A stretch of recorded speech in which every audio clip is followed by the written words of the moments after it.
Welcome to Inspiring Possible. I'm Christy Pennison, former stuck person turned therapist and dream consultant. Are you feeling stuck, overwhelmed, uncertain, or just need a little inspiration? Then I want to help you gain the clarity, confidence, and courage to create possibilities and live a life you love. Because, folks, life's too short to be miserable. Hey, yo, inspiring possible people. I am so excited to have you back here today. I don't know about you, but it's interesting how we all go through seasons of life, and some seasons are just more interesting, more strange, more not great than others. And so I don't know where you are today, but wherever you're at, hopefully today will bring a little bit inspiration, encouragement, and empowerment to your life as you go through whatever season that you're in. And I am really fortunate to be joined by a special guest today, and her name is Wendy Meadows. And she is not only a seasoned family law attorney and former litigator, but she's also a certified life coach and mediator. And she is the author of a best-selling book, which we're going to talk a little bit about today, Sparkle and Grit. And that's just a framework to help high achieving women break free from burnout and live with purpose. And I know some of you listeners are high achieving women. Now, if you're a high achieving man, you can listen too. Okay. So welcome, welcome to you as well. But we're really excited. Hopefully, if you find that you are struggling with a little bit of burnout, overwhelm, uncertainty, then stay tuned because I know we're going to get a lot of good nuggets of how you to help you navigate that season. So welcome, Wendy. Hi. That was a very fun introduction.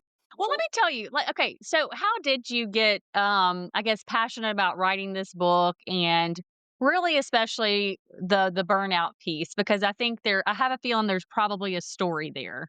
Yeah, lots of stories. Well, I always knew I wanted to write a book. I just assumed when I was a little kid it was going to be fiction, but then I thought maybe I was really terrible at fiction. And so I told myself I wasn't good at that, but I could write nonfiction. I love writing blogs and posts on Facebook and LinkedIn and that sort of thing. So I knew nonfiction would be a good place to start. But spoiler alert, I am working on a fiction book now too. So I think Oh, yeah, fun. that What was a kind of self-limiting fiction? Is belief. it more like drama, fantasy, Yeah, sci-fi? What are we doing? sci-fi, time travel, romance. Yeah, That's like my kind of super book. fun. I'm like dabbling with that a little bit. So, Okay, you're gonna have to let me know once that one's in completion because I read a lot of nonfiction personally, mm, but used to love a good fantasy fiction type thing. So time travel sounds like it's fun. right? So, yeah, more to come on that later. Okay, Uh, okay. but when I had the opportunity to write a book and I thought about who I wanted to write it for, and as I just sort of started writing it in the middle, as opposed like I don't write a book from the beginning to the end. You kind of start in the middle and write what's inspiring that day or what's on your heart that day. And I realized I was writing this for Wendy, like me, back in 2015, like 2015 Wendy, like this book was for her, 2014, 2015. And that is a Wendy that had like a 1 and 3-year-old and she was in the thick of it and her life on paper was perfect. She had the husband and the 2 children, the son, the daughter, 2 dogs, a house in the country, partner at a law firm, all the things that we aspire to have and do. Like I had checked all those boxes. Yet I was feeling really freaking miserable. And I didn't realize at the time, but I was really, really burnt out and living in this awful, vicious Groundhog Day cycle. So I wrote the book for her so she knew there was a path out. Yeah, and listen, I don't know if y'all are listening, if y'all have ever actually watched the Groundhog Day video. I was talking with somebody about this the other day. The movie, I'm like, I literally hate to watch that movie, which I've only watched it once in my life, because you're right. It's like who really wants to repeat the same thing over and over again? And all of us, I think, have found, at least I know for myself, have found us in a place in time where you're just like, I feel like I'm on this repetitive hamster wheel that although it may look great on the outside, like maybe I have the blinged up hamster wheel that like looks really good. You know what I mean? Like you're talking about in your life. But at the same time, it's not really bringing me peace or joy or fulfillment, and it feels like I'm just trying to keep going to catch up to the next thing, which it 100%. kinda sounds like maybe was your experience in 2014, 2015. Right. That's 100% where I was. And it was, and I could like quickly walk you through, like basically it would start in the morning where I'd wake up feeling and I'd walk into my closet and I hated all my clothes. I hated how they fit me, right? Because this is my daughter at the time was probably 13, 14 months old. So I'm still like losing the baby weight. I had just stopped breastfeeding, like, and I just felt icky in my body. And my clothes were like old, like the old styles, because I was still trying to figure out like what my body was. And I just like hated everything. So I just put on comfortable clothes, threw my hair up, and I don't even think I cared about what I looked like, going to work. Go to work, put out fire, put out fire, put out fire, like keyboard warrior, like, all day long, not actually doing anything, just, like, fighting, fighting, fighting. Get home, kids, kids, kids, and then it would be, like, finally get them to bed, just dying for them to go to bed. These kids who I wanted so badly, but I'd be dying for them to go to bed because, they're a lot at 1 and 3. Mhm. And then it was wine, goldfish, and chocolate chip cookies, and TV. And I would, probably drink 2, 3 glasses of wine so I could fall asleep, eat all my snacks to, like, self-soothe, and, of course, wake up the next morning then feeling gross and yucky and fuzzy and just, ugh. And, like, it was like that for, I don't know, a long too long of a time. Too long of a Yeah, time, and I didn't know how to get out. yeah, and you know what? I think people don't really talk about this a whole lot, the behind the scenes, but when you are a high achieving person, you're also wearing all these hats and role like a mother and your kids are young or even if they're older. I mean, honestly, kids at different stages requires a whole bunch of Yeah, energy. You're having to put, and it's a good thing. Like you said, you're these are kids that I wanted, we love them, but you're putting your needs on the back burner and then I'm sure the what's left of you is not the best of you, from a day like that. yeah, I had nothing. Like, I had nothing left to give at the end of the day. Nothing to myself, nothing, to my husband, nothing really even to the kids, like, and I don't think I was probably the best lawyer I could be either, right? Because I was just going through life fuzzy. And, like, I describe it in, like, the fun way. I describe it as 50 shades of gray, not the fun kind, Like, Yeah. that's how everything just felt like, Yeah. Kinda like a black and white TV. It's just like so yes, nothing's really in color. So 100%. yeah. So tell me how then were you able to? Because 'cause I'm assuming that we're now in a different place, hopefully, Yeah, that much we're different. not in Groundhog Day anymore. But what helped you break free from that? Yeah. So what helped me break free, it was so funny. It started with me seeing like these like Facebook posts and like friends from college and they looked bright, happy, and shiny people. I'm like, what are they doing? Like, what is it? They just seemed so positive and happy and they were like dancing. And I was like, what is this? And they were like a I part don't of a have health. time for that. I know, right? Right. But they were like part of this health and wellness community. And I was like, oh, that's interesting. But I could never be like that. And then around the same time, one of my law partners was like, "Hey, Wendy," 'cause we both were complaining about wanting to get in shape, and he's like, actually never call me Wendy. Hey, Wen, I got this bootleg copy to T25, which is like a beach body workout with Shaun T. He's like, I think we should do it. And I'm like, okay.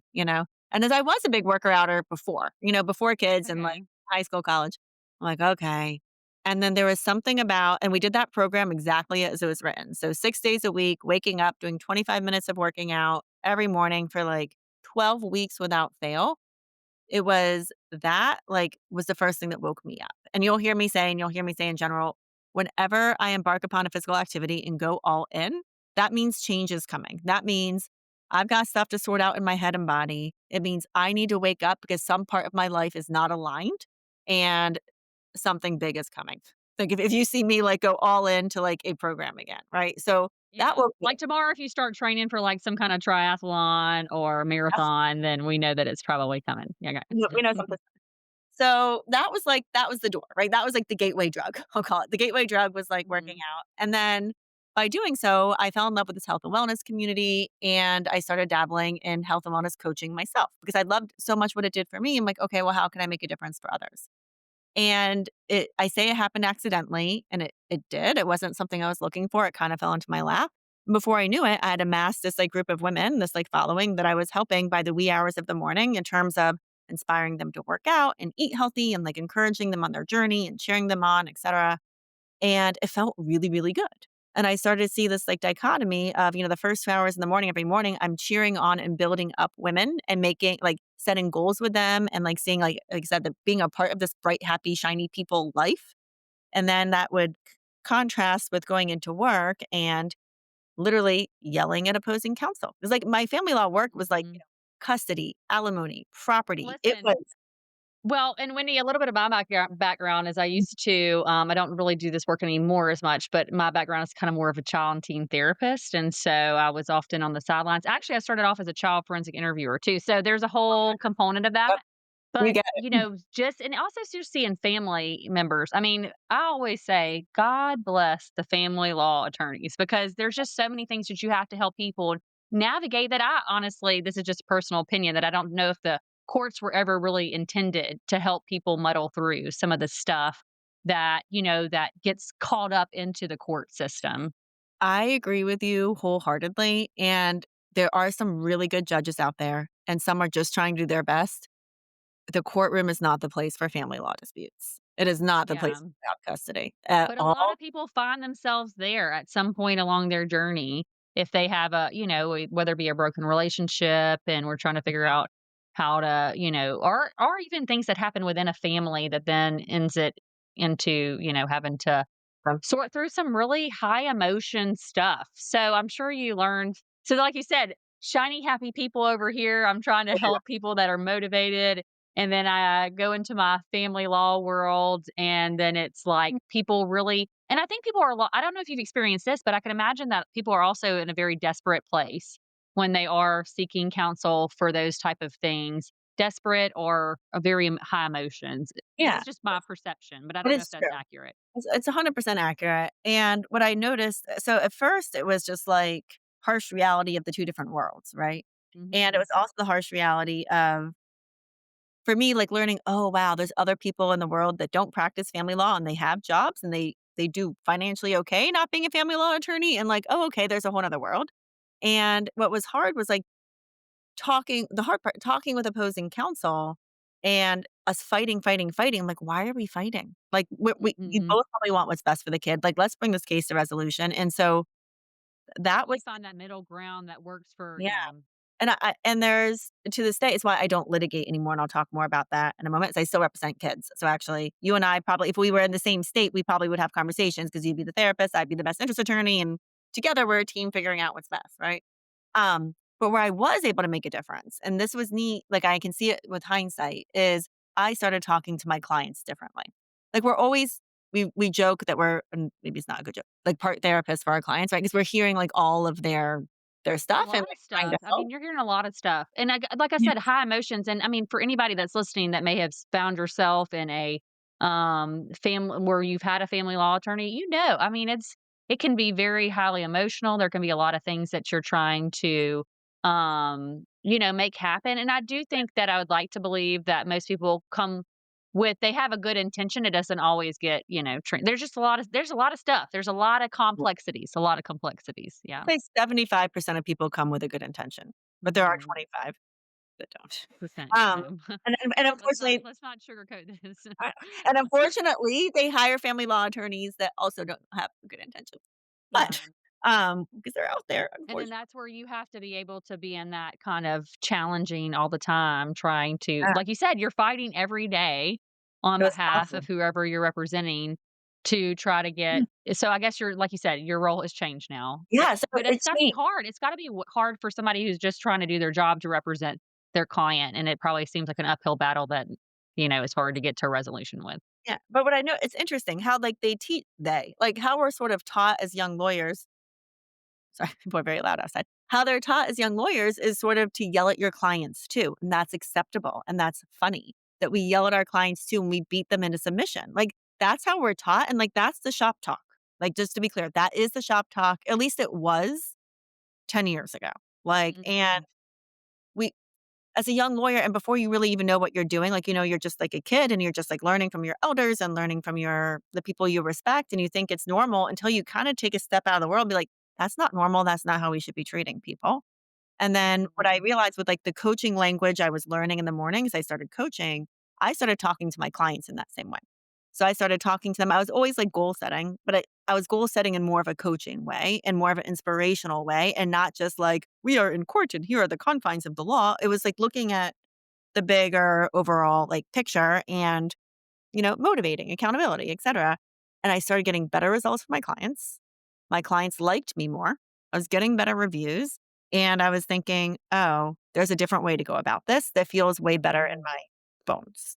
Oh, So this is yeah. interesting. I didn't know this, Wendy, so thank you for sharing this insight. I know this is not where we were gonna go with this conversation, but, I'm sure people listening because, you don't always get the behind the scenes of any kind of profession, right? Unless you have really been in it. Mhm. And, it's just interesting to hear you say about how things are taught, and it's really maybe not from a understanding perspective. It's more of a like, how do you win this fight or argument? And sometimes even to get somebody to come over your side versus a how do we try to really understand what this client needs and wants? And then how can we really find a way to help them either reframe their expectations or also maybe if that is still what they want, what's the best way for us to get there through an understanding humanistic type of Yes. perspective?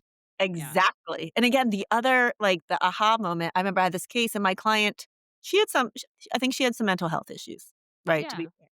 And what I kept saying to opposing counsel was, "I know you don't believe what she's saying, but she really believes the reality of what she's saying. Like, this is her reality. Like, we're not gonna be able to get to, like, from here to here unless you understand this is truly her reality." And they made fun of me for saying that. And I was like, "I Mhm. don't think you guys get what's happening." Yeah, I'm just trying to communicate so you can understand my client more so that way you can maybe come at it at a different perspective to help lean in to maybe how she views reality so we can kind of make some movement here. Yeah. Exactly. So you get it because of your background, right?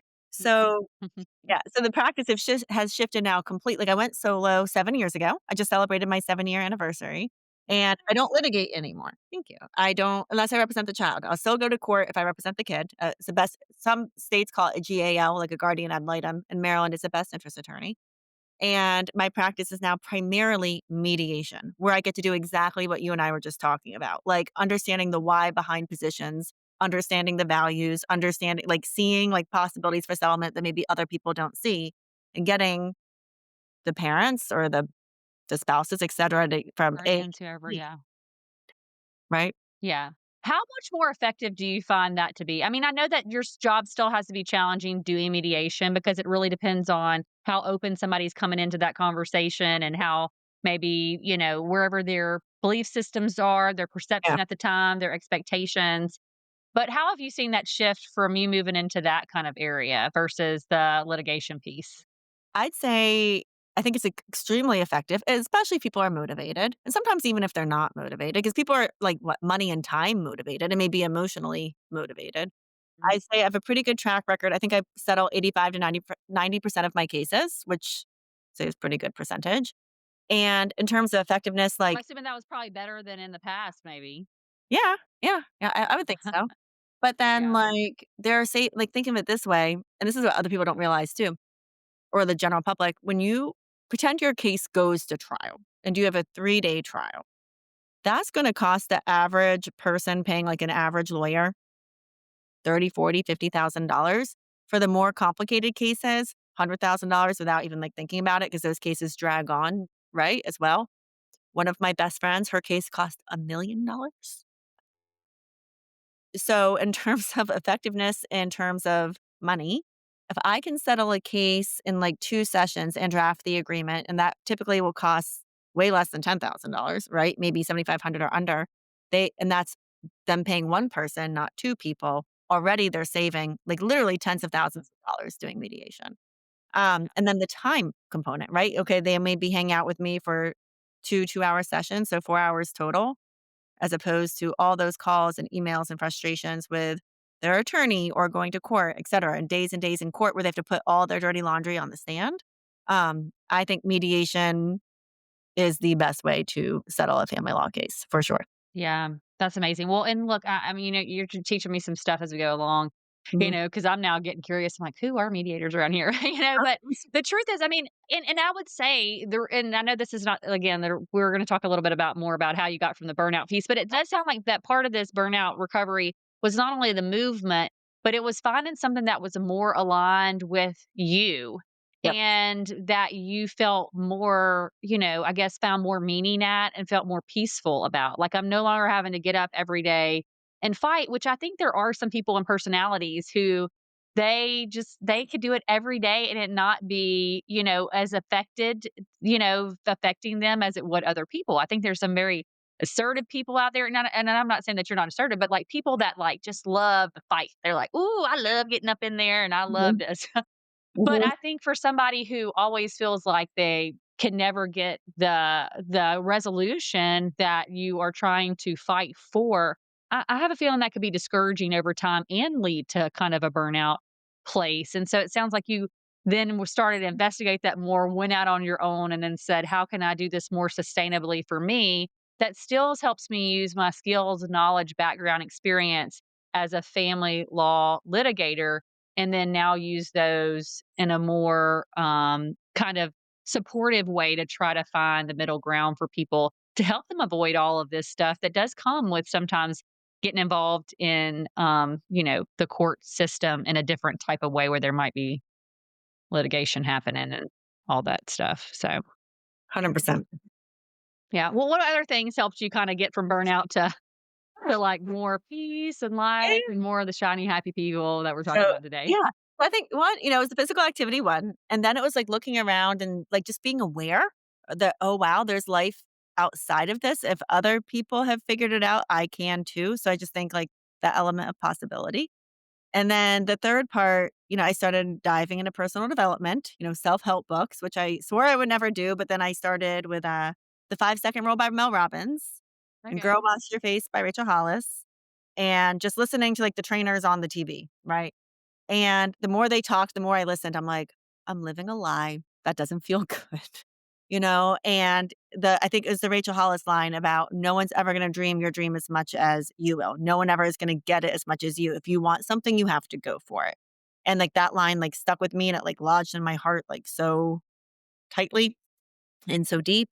Like, "Okay, I have to figure this out." And so, like, reading those books and just showing me that there was another way of doing things, I'm like, "Okay, I'm gonna take a baby step in that direction," right? So well, actually, a big step was leaving the firm, right? To give myself time and Mhm. space to think.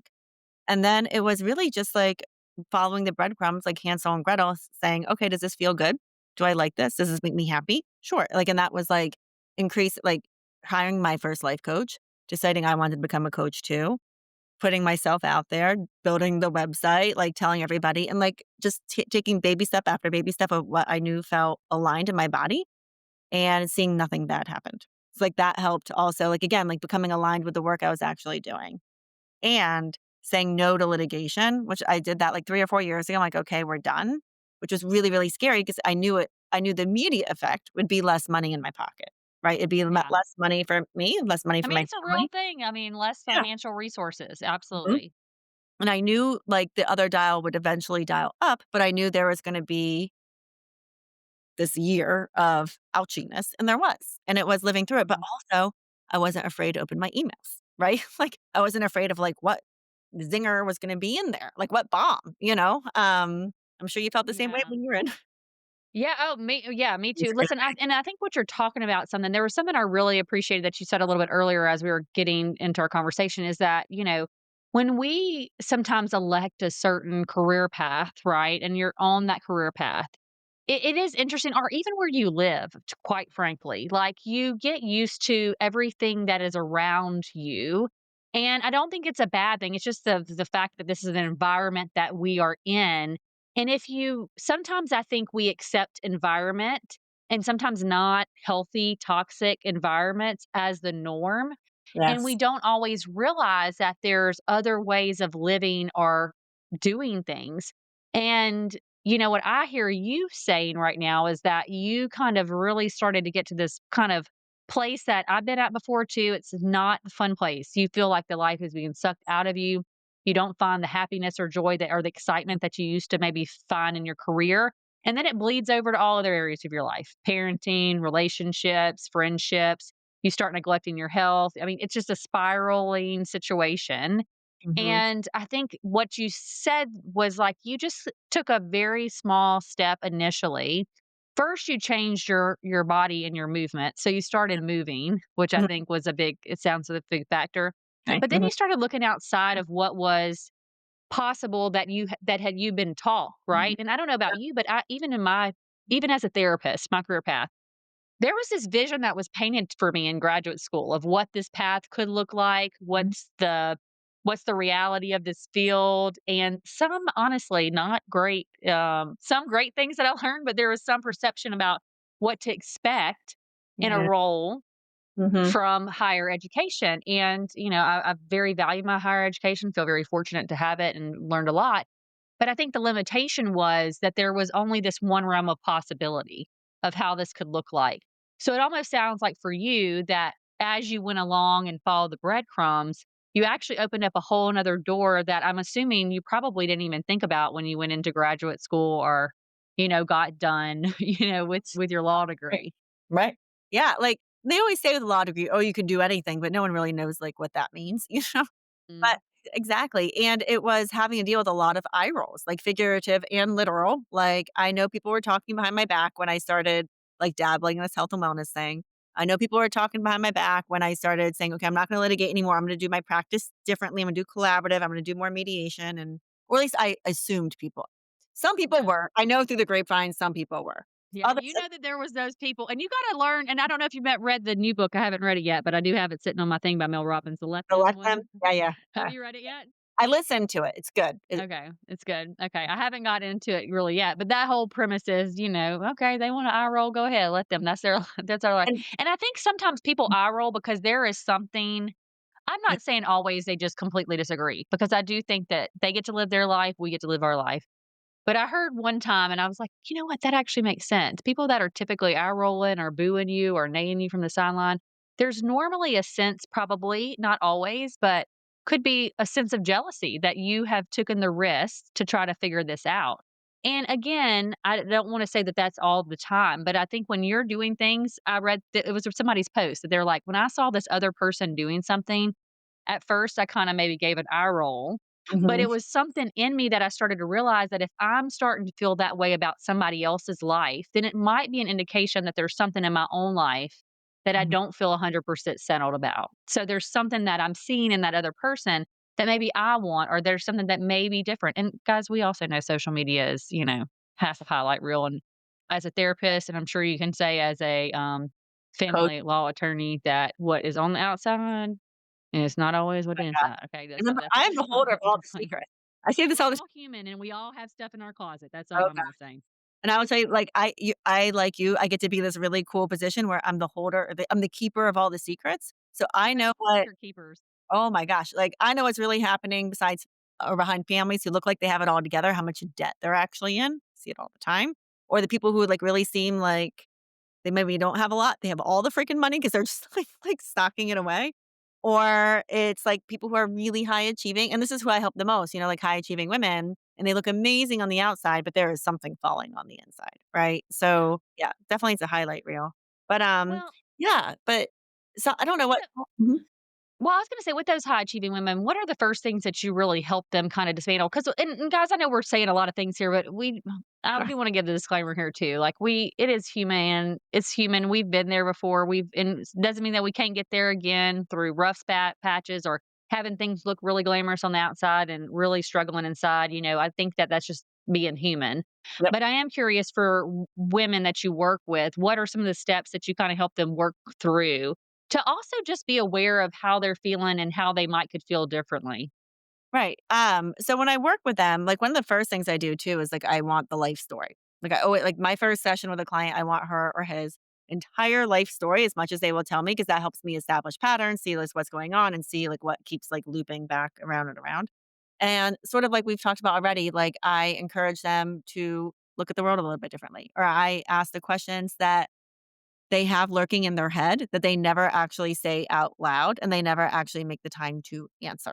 Right. Because I think really that's what life coaching is. We all have these questions in our head. We are all asking ourselves them, but we just say, nope, not today and throw it away I'll rather do than it at some point. I'll take time for that reflection, and then it just never happens. Yeah. 100. So I say, like, we start there in terms of like building rapport and like me understanding them as a person and like asking the questions to get to know them as a person. But then in terms of like my number one secret sauce rule to really, or not rule, my number one secret sauce, like piece of advice to really help someone kind of wake up and make sure that they are living the life they want is like this exercise, which is when they wake up, don't look at their phone, don't do social media, don't hit snooze, like don't turn on the TV, any of those things. But instead, you wake up and you think to yourself, okay, what is my big event of the day? Like, what is going to require my attention the most? and then for them to focus on that. So maybe today, for example, could be the podcast, right? Like this is like the big event today. I have the podcast with Christy. And then I'm thinking to myself, okay, well, who do I want to be on that podcast? Who does Wendy want to be? Like, how do I want to present? Do I want to be confident, talkative? Do I want to be inspiring? Whatever. And like, think of it like really walking myself through the podcast, deciding who is the Wendy I want to be there. And then closing my eyes and seeing it and then giving myself that as an I am statement, like in affirmations. So rather than affirmations that anybody could use, like, I always forget the guy's name. It's in Saturday Night Live. He's like, I am, and people love me. Like, he goes through all the Oh, things. I don't know. I mean, I don't know. But like, like sometimes people say affirmations like, I am a money magnet. I'm like, cool, but do you actually believe that? Or are you just saying that because you saw it like on Instagram, right? But to really like come up with an affirmation that is good for you in that moment. And then when you're in that moment, you've already done the dress rehearsal, and then you can be that person in the moment. And then you're really freaking proud of yourself that night as you're scanning your day, or the next day when you're thinking about why yesterday was great. You're like, oh, I actually was the person who I wanted to be in this moment. And every time, like, that's how I practice mindfulness. That's how I help my clients practice mindfulness and really make sure that really they're setting like really easy, ascertainable goals. And it's not like this big, ginormous thing. It's just, okay, what needs my attention the most? Who am I going to be? I can see myself doing it. And when they're there, they are. And I think Yeah. that it takes a lot of the chatter out of your brain.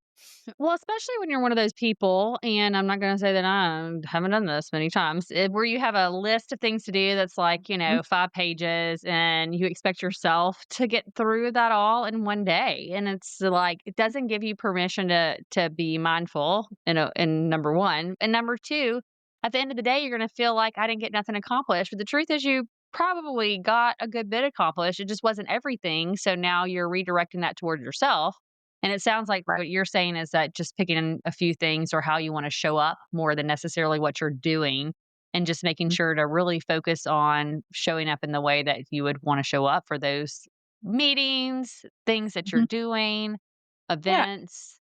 Exactly, and it's like it could be kids, like, sometimes it's a kid event, right? Sometimes, like, if I'm scanning my calendar, I'm like, really what requires my attention the most is I'm going back to school shopping with my kids, okay? What kind of mom do I wanna be? Do I wanna be tired, annoyed, and rushing, or do I wanna make it fun? Or will I, like, be easy breezy and say yes to the $2 folder instead of the $1 folder? Like, make those decisions, like, at the beginning and, like, just, go, who do I wanna be? Like, "Oh, I wanna be fun. I want this to be connection. I want to be funny, I want to be laid back. I don't want to be uptight. Right. So like even like scanning through that. So like when your kid does ask you, oh, can I really have this trapper? I don't know if they have trapper keepers, but this like trapper keeper instead, you can I be think they like, still do. I think my I, daughter, she's a teenager, she had one at one point, I think, probably I middle school. just like make the decision to say yes. Or if your kids are like, hey, when we get home, like, oh mom, we can bake cookies. Can we do it? Instead of being like, that's like, what? Yes, sure. Let's get the gingerbread kit and we'll go home and make the gingerbread house. Right. Like so really envisioning like again, like what it's going to be that day, what requires your attention and like the result, like how you want to feel and like how you want the people around you to feel, right? You know what? I love that. And I'm thinking about even something I have later this afternoon that I'm like, okay, now I'm thinking about that because it's Mhm. going to be a little bit of a polarizing situation with somebody, with one of my family members. Okay. And, if I can think about in advance how I want to Mhm. show up and really how I want to feel in that moment, it's a lot more likely that I am going to show up in that way. And then hopefully I will Yeah. feel, like you said, I think what happens is when you get to the end of the day, you feel like you were aligned and that you were how you wanted to be, and I think, Yeah. that is important. 100%. And I've noticed like when I make the time to do this, and of course I don't do it every day because I'm human like everybody else. But when I make the time to do it, those days are always better days. And those days are always, yes, I advanced the ball in the right way. Like, yes, I'm proud of myself as a professional. Or yes, like I am getting more and more aligned with who I am as a person. We didn't really talk too much about work-life balance, but I think that is the secret to work-life balance. In that, of course, not everything's going to be perfectly balanced each day, but if we focus on like, okay, what does this day need to be? And we decide and we prepare for it. And then we've accomplished that one thing, we have the sense of accomplishment as opposed to like the 5 page to-do list, right? Where we never feel accomplished because of course we can't get done 5 pages in a day. So I think it gives that sense of accomplishment that women, like especially any high achieving person really they want and need, as they are falling asleep at night. Well, and I know we didn't get to spend a lot of time here, but that's why y'all just gonna have to get the book. Okay, that's just the truth. Get the book. Okay, sparkle, sparkle and grit. But I think one of the things that you're hitting on it is hard because it's almost kind of like the opposite of what we've sometimes been taught to do in life is how do we also look at our days and also set intentions of what do I need in that day too, Mm. right? So not only how do I show up, but also like I'm thinking about in the 2015 Wendy years, right? It might have been that you needed a break in the middle of the day that would have helped you recharge and refuel. It might have been that you needed some other things that you committed to. It almost sounds like whenever you started committing to that workout in the morning, that then would help you feel like you could show up more as yourself. But Yeah. it's not something we always think about first. It's kind of sometimes I know, at least for me, I have to really be intentional about trying to figure that out 'cause I'll put work in all the places, like work, work, work, work. Oh, yeah, now I got my child's commitment over here, But it's Yep. not always thinking about what does Christy need, and then what does Christy need in this season? Sometimes you can sprint really hard, but some seasons you need a rest. So 100. it's really hard to take time, but I think that's, you Yeah. know, one of the things, so Yeah, I'm in 100% in a hard season now too. I'm in like, the book is Sparkle and Grit, and we need both, but I'm definitely in a season of grit. But I know it's not sustainable, and I know it's not gonna last Mhm. forever, and I think I need to start dreaming up well, no, that's a lie. I said I need to start dreaming up my next vacation, but that's not true because we can't I was just did a post on this the other day. We can't just wait for vacation. It's just making sure I hold on to the things that make me feel like me, right? And right now yeah. Mhm. And you bring up a good point because listen, listeners, if we can disclaim something else, we're talking about this and a little bit of what I'm hearing you say, and it happens to me too, is like we can get caught up in the grit part. And then it is hard to sometimes also take these things and implement them. But, again, give yourself some grace along the journey. You're going to get there. And just like you said, when you catch yourself doing something like you're doing, like, "Oh, let me start dreaming at oh, no, let me catch myself. What do I need to do for myself right now that'll help just me to support me in this season?" I think that can go a long way. Which I know you have a resource that for listeners, if you are really in a place of maybe in your own season of life, like trying to evaluate what you need in this season, I know you have a special I do. journal that people can maybe access a little bit. Yeah, I have a free downloadable. It's called the Pause Time Playbook, and it journals in the way that I journal, and it's not like dear diary, blah blah blah. But it really it's really particular, and it's like really easy to fill out. And it could take you like 5 to 7 minutes, and you can do it every morning for a week. I give you like the pages for a week, and you get a little email from me every day, just plugging life into you or breathing life into you, and kind of telling you a little bit more. But it will outline exactly these steps I was talking about before, like asking you to identify the big event of the day and asking you to come up with an affirmation to carry you through and how will you feel? Like really getting intentional on how will you feel when you do this thing in the way that you want to. And the journal also has you do a bunch of other things like looking at yesterday. Why was yesterday great? Because right, we go through life like this. We go through life so freaking fast is we really we forget to take time to pause and think about the day before and like pat ourselves on the back for what we did do well. It also has us reflect on and where could have we done a little bit better and not to beat ourselves up, but again, constantly seeking information and seeking, okay, Yeah, where what can did I I not like improve the about person? how that went, and how can I do it different? I mean, that's Exactly. the truth. Because I mean, we're gonna be there are days, I don't know about you, Wendy, but I get to the end of the day and I can think about 10 things that could have went a lot differently if I would have maybe held more intention or held the space, and it's not to beat myself up, but it's like, "Okay, I really didn't like how that made me feel today. How can I evaluate how I wanna feel tomorrow? And then what do I need to do differently to make sure that I am being able to show up in a way that feels good for me?" Yeah. Exactly. So this journal like does all that for you on one page. It's pretty, so it's fun to do and it doesn't require paragraphs upon paragraphs. It's just like, half sentences. It's like Mad Libs, it's like half sentences and words.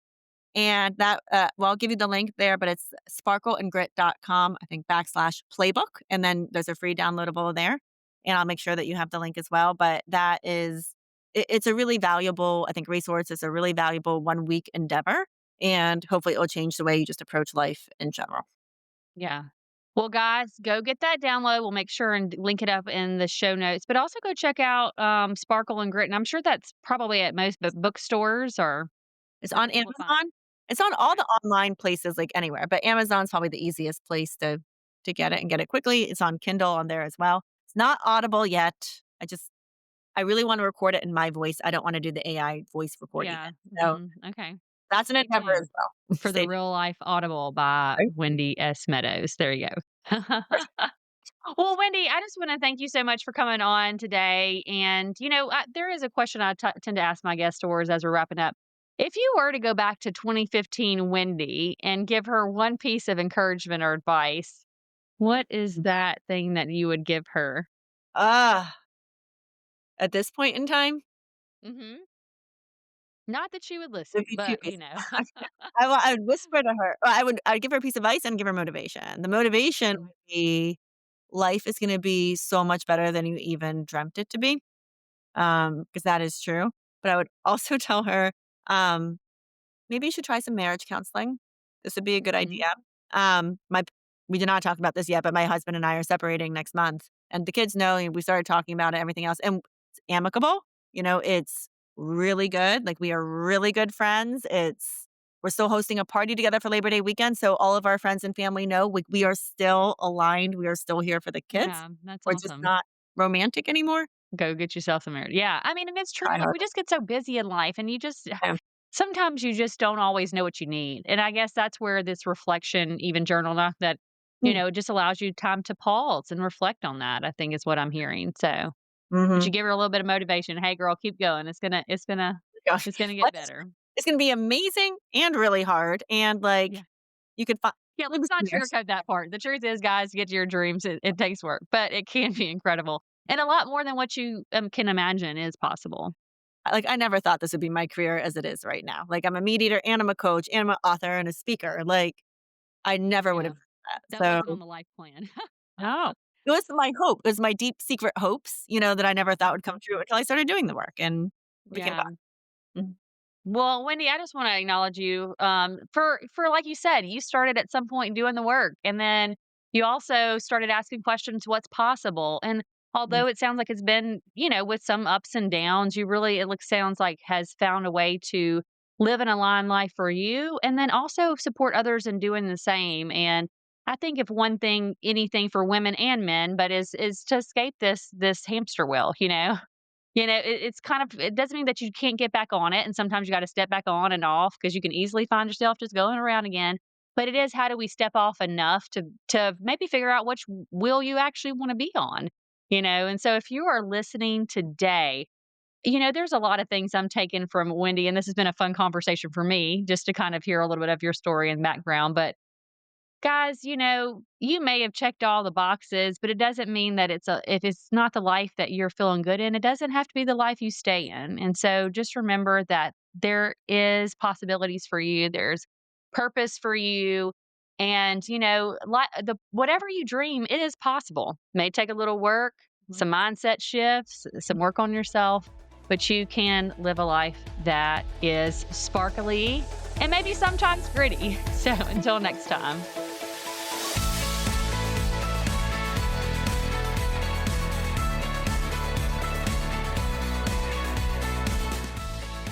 That's all for today on Inspiring Possible. If you found a little inspiration today, please go on over to iTunes, Spotify, or wherever you tune in to listen to leave us a comment and rate us. Also, make sure and link up with me at inspiringpossible.com to get the free Dream It, Write It, Do It workbook. And don't forget to follow us on social media and share this with anyone who needs to be inspired. Remember, if you can believe it, it's possible.